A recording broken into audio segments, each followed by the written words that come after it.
Velika Britanija, Francija, Nizozemska, Belgija, Portugalska, Španija in Italija so imele v 20 letih okoli 200 milijonov prebivalcev, obvladovale pa so 700 milijonov prebivalcev v kolonijah. 70% celotne zemeljske površine je bilo v kolonialnem sistemu. Pred drugo svetovno vojno sta bili neodvisni samo Liberija in Egipt. Dekolonizacija je potekala v 4 fazah.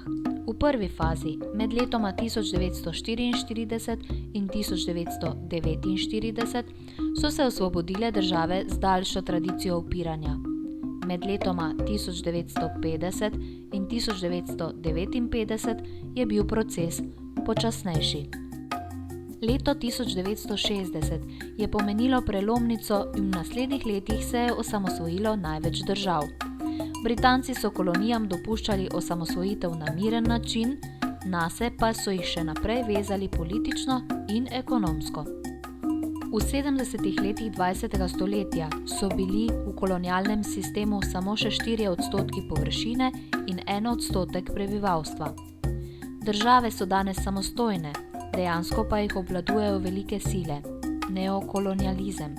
Te sile imajo še vedno ekonomski ali strateški interes, vmešavanje pa upravičujejo skrbjo za demokracijo, ki pa je pretveza za različne podpore diktatorskim režimom, državnim udarom in podobnemu.